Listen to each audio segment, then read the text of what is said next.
Being recorded. Bien, entonces continuamos con nuestro modelo de oferta y contraoferta. Y lo que vamos ahora a hacer es resolver, ¿no es cierto? Terminar de resolver y encontrar el equilibrio de este juego, teniendo en cuenta, recuerden, que ya hemos resuelto el juego de contraoferta que transcurre en el segundo periodo y que sabemos que ese juego va a tener distintos equilibrios dependiendo de la relación que existe entre la suma de las outside options y la torta bajo división. Eso nos permitía caracterizar dos casos. Bien, en el caso 1, la suma de las outside options era menor que la torta bajo división y por lo tanto eso garantizaba de que en el segundo periodo habría un acuerdo. Bien, si es que el juego llegaba a ese segundo periodo. Pues bien, bajo el caso 2, la suma de outside options era mayor que la torta bajo división y por lo tanto nosotros sabíamos en ese caso alternativo que en realidad si el juego transcurría hasta un segundo periodo, estábamos seguros que en ese segundo periodo la negociación iba a fracasar e iba a haber un desacuerdo. Bien. Lo que hicimos hasta ahora fue resolver el juego completo asumiendo que se daba el caso 1. Es decir, que hay un acuerdo en el segundo periodo. Cuando hicimos ese ejercicio aplicando inducción hacia atrás, encontramos que en el primer periodo lo que se produce es un acuerdo. Es decir, al final del día lo que hay es un acuerdo sin demora. Es decir, se daba, ¿no es cierto?, esta idea de que el juego en realidad nunca se movía a un segundo periodo. El juego se acababa en el primer periodo, la negociación se acababa en el primer periodo porque los jugadores eran capaces de alcanzar un acuerdo en ese primer periodo. Bueno, lo que vamos a hacer en esta clase es resolver el equilibrio del juego completo asumiendo que se da el caso 2. Es decir, que esta condición que llamamos, ¿no es cierto?, la condición 5, recuerden que la condición 5 es que la suma de las outside options es menor o igual que la torta bajo división. Bueno, vamos a asumir en el caso 2 que esa condición no es satisfecha. ¿Ya? Para ubicarnos estamos en el periodo 1 para resolver el caso 2, ¿no? Entonces nosotros sabemos que estamos en el caso 2 y por lo tanto la condición 5 no es satisfecha. Bueno, ya resolvimos nosotros el segundo periodo y sabemos que en el caso 2 lo que podemos esperar del periodo 2 es un desacuerdo. Por lo tanto, ese es nuestro escenario alternativo. ¿Bien? Nuestro escenario alternativo es un desacuerdo en el segundo periodo. Entonces vamos a tratar de ver cómo los jugadores, cómo se desarrolla el juego en el primer periodo, sabiendo los jugadores que en el segundo periodo habría un desacuerdo. Bien, si es que son incapaces de llegar a un acuerdo en el primer periodo. Entonces, para ubicarnos acá nuevamente en el árbol de decisión,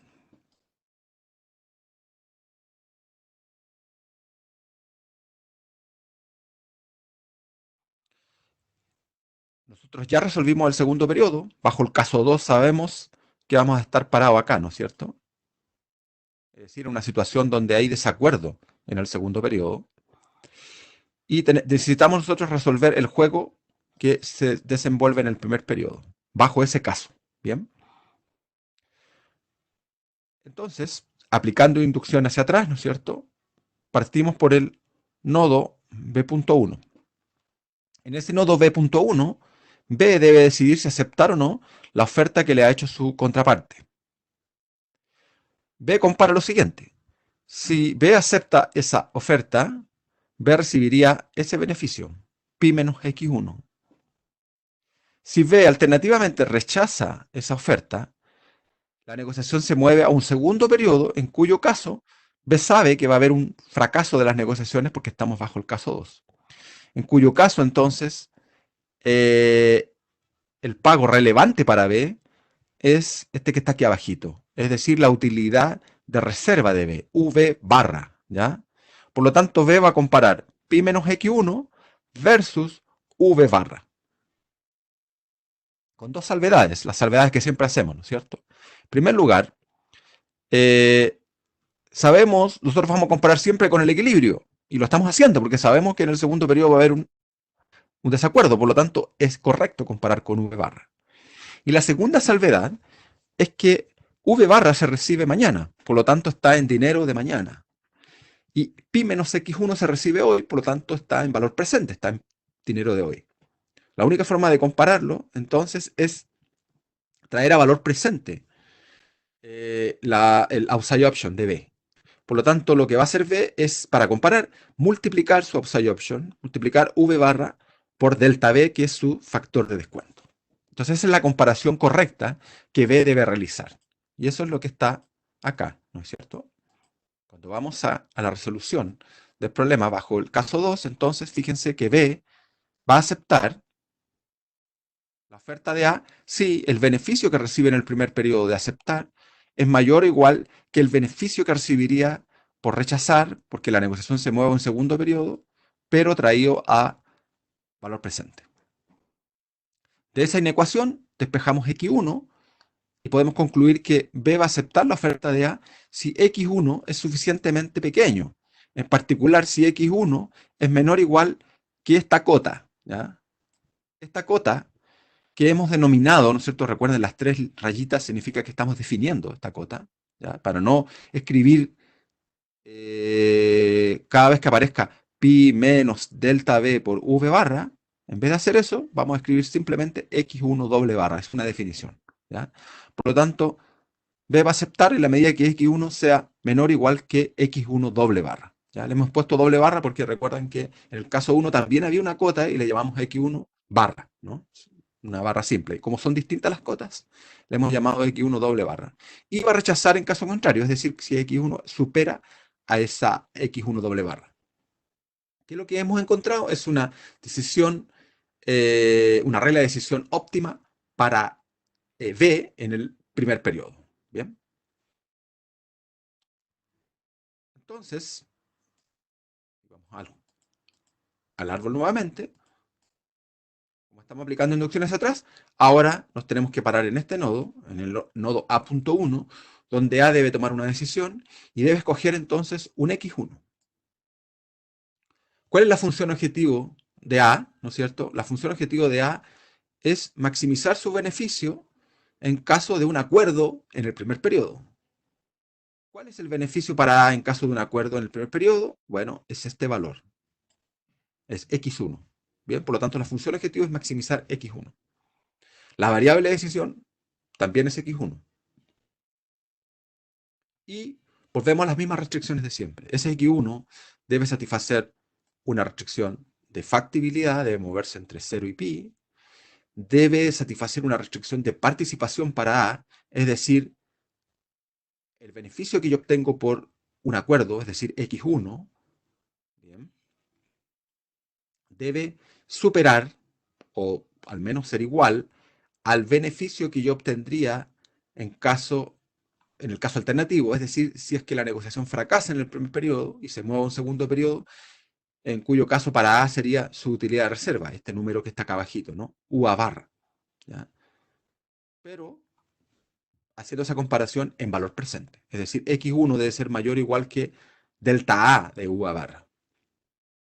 Y finalmente debe satisfacer una tercera restricción, que es la restricción de acuerdo. Es decir, x1 debe ser menor o igual que la cota que acabamos de derivar, x1 doble barra.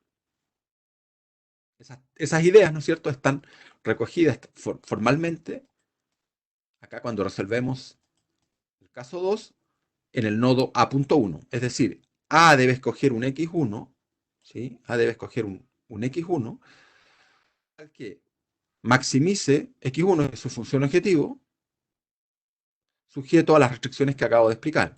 La restricción de factibilidad, x1 debe estar entre 0 y pi. La restricción de participación para A, es decir, el beneficio de un acuerdo x1 debe ser mayor o igual que el beneficio de un desacuerdo en el primer periodo y, por lo tanto, lo que obtendría en el segundo periodo, que en el caso 2 sabemos que también es un desacuerdo, que es U a barra, pero traído a valor presente, es decir, multiplicado por delta A.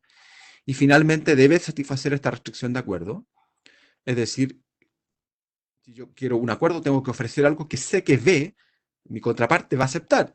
Bueno, y esa regla ya la derivamos. Sabemos que x1 tiene que ser menor que x1 doble barra.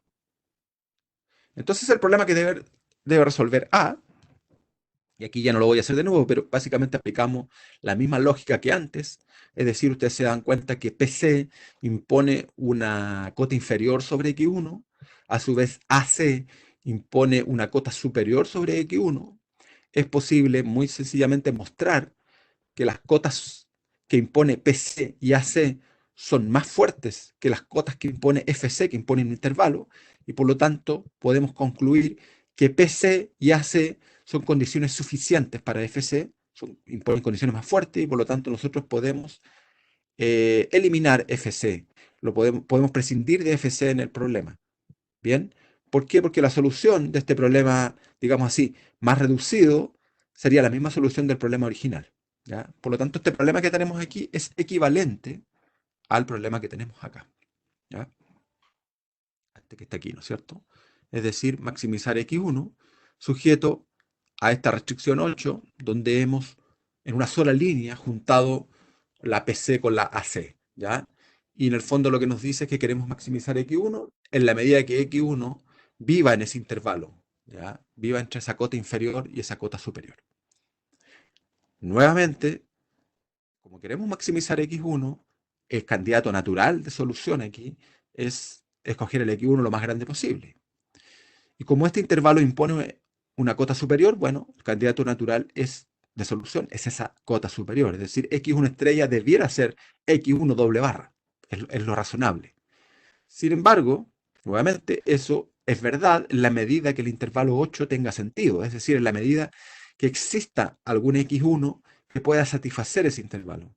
Y eso va a ser posible solo si ese intervalo existe. Es decir, si el lado derecho del intervalo, es decir, x1 doble barra, efectivamente es mayor o igual que el lado izquierdo del intervalo, es decir, es mayor o igual que el delta A u a barra.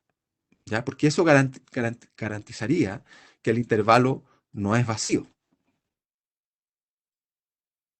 Bueno, vemos a qué corresponde esa condición, ¿no es cierto? ¿Ya? E imponemos que esto sea verdad, lo que acabo de decir. Reemplazamos x1 doble barra, x1 doble barra, y tras alguna manipulación algebraica mínima, llegamos a la condición 9, ¿no? La condición 9 lo que me dice es que para que el intervalo 8 no sea vacío y por lo tanto el problema tenga una solución, es decir, haya un acuerdo en el primer periodo, ¿no es cierto? Se tiene que cumplir esta condición de aquí. Miremos esa condición. Esa condición tiene una intuición. Esa condición me dice que el valor, o sea, la suma de los valores presentes de las outside option debe ser menor o igual que la torta bajo división. ¿Bien? Porque lo que estamos haciendo es sumar las outside option, pero traídas a valor presente, ¿no es cierto? Porque están multiplicadas por sus respectivos factores de descuento. Bueno, esa condición se debe satisfacer. Si esa condición se cumple, entonces el intervalo 8 no es vacío y por lo tanto el problema tiene una solución. En particular es una solución de esquina, es decir, x1 estrella es igual a x1 doble barra y por lo tanto existiría un acuerdo en el primer periodo. ¿Bien? Ahora, ¿qué ocurre? Que dado que nosotros estamos bajo el caso 2, ¿ya? Es posible, ¿cierto?, mostrar que en realidad la condición 9 podría o no podría darse. ¿Ya? Por eso dice aquí, noten que la última condición puede o puede no darse. ¿Ya? Puede o no puede darse. ¿Ya? A priori nosotros no podemos descartar ninguna de las dos alternativas. Bajo el caso 2, lo único que sabemos nosotros es que la suma de las outside options es mayor que pi, mayor que la torta bajo división. Pero no sabemos nada acerca de la suma de los valores presentes de las outside options, que es menor, ¿cierto? Porque u a barra y v barra lo estamos multiplicando por un factor de descuento que es más pequeño que 1. Entonces no podemos aprender nada a partir del caso 2 si es que la condición 9 se cumple o no se cumple. Va a depender de los parámetros. En una negociación real va a depender de los valores de delta A, delta B. Entonces se dan cuenta entonces que es súper importante aquí el grado de impaciencia de los jugadores, ¿no? Porque si el delta A es mayor o menor, eso va a implicar si la condición 9 se da o no se da, y por lo tanto va a decir si es que hay la posibilidad de alcanzar un acuerdo en el primer periodo o no. Bien. Así que eso lo vamos a ver después al final cuando veamos la condición para un desacuerdo. Pero ya nos aparece aquí de que el grado de impaciencia va a influir sobre el resultado de la negociación. Bien. Entonces, si es que esa condición 9 que acabamos de derivar realmente se cumple, entonces el programa anterior va a tener una solución y va a ser esta solución de esquina, ¿no? Va a ser x1 estrella, va a ser x1 doble barra. Sin embargo, si esa condición no se da, lo que también podría ocurrir, quiere decir que es imposible alcanzar un acuerdo en el primer periodo y A entonces va a tener que ofrecerle algo a B que A sabe que B va a rechazar. Y no va a quedar otra que ofrecer algo para que la negociación se mueva a un segundo periodo, donde además yo sé que me está esperando un fracaso de negociaciones, ¿no? Esto sería como crónica de un desacuerdo anunciado, ¿no? Parafraseando acá el libro de García Márquez, ¿no? O sea, yo sé que en el segundo periodo me espera un fracaso, pero no me queda otra que ofrecer algo para que mi contraparte rechace de tal forma que nos movamos a un segundo periodo donde también va a haber un desacuerdo. O sea, ahí hablaríamos de un desacuerdo permanente, porque es un desacuerdo que se arrastra por dos periodos, ¿ya? Eso ocurriría, ¿no es cierto?, en el caso 2, si es que la condición 9 no se mantiene. Entonces, en ese caso a no le queda otra cosa que ofrecer algo mayor que la cota que habíamos derivado. Entonces, en ese caso, B rechazaría esa oferta. Entonces, noten que bajo el caso 2, que es, ¿cierto?, el objetivo de esta clase, entonces ahora a nosotros se nos abren dos alternativas. A diferencia del caso 1, donde solo teníamos una alternativa, un escenario, que era siempre un acuerdo en el primer periodo, en el caso 2 nosotros tenemos, aquí dice either, ¿no? Tenemos dos posibilidades. Un acuerdo sin demora, un acuerdo alcanzado en el primer periodo, si es que la condición 9 se mantiene, o un desacuerdo en el primer periodo y que se va a arrastrar para el segundo periodo, es decir, algo que llamamos un desacuerdo permanente. ¿Cuándo va a ocurrir eso? Bajo el caso 2, si es que la condición 9 no se cumple. Resumiendo entonces, en términos de los resultados, ¿no es cierto?, de esta negociación, de todo el modelo, ¿ya? Este es un resumen de todo el modelito, ¿ya?, asumiendo los dos casos. Entonces, ¿cómo podemos nosotros sintetizar los bargaining outcomes, o sea, los resultados de la negociación? Podemos decir que este modelo, así planteado, tiene tres posibles resultados de negociación. ¿Ya? La negociación podría terminar en tres escenarios posibles, en tres desenlaces posibles. Obviamente, en una negociación real solo se va a dar uno de los tres, ¿ya? O sea, son excluyentes.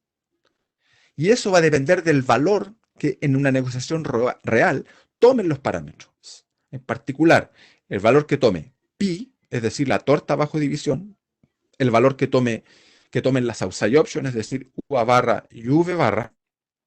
Y en tercer lugar, el valor que tomen los factores de descuento de los jugadores, delta A y delta B. Bien.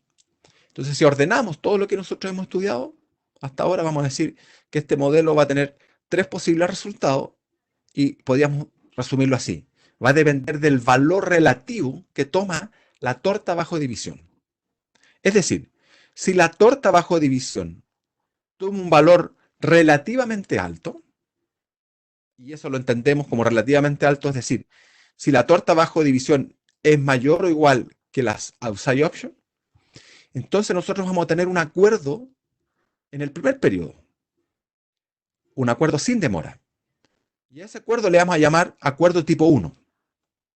Acuerdo tipo 1, que va a estar caracterizado, ¿no es cierto?, por una forma de repartir la torta que está representado por este par ordenado, x1 barra y pi menos x1 barra. Básicamente es el equilibrio que nosotros encontramos bajo el caso 1. ¿Bien?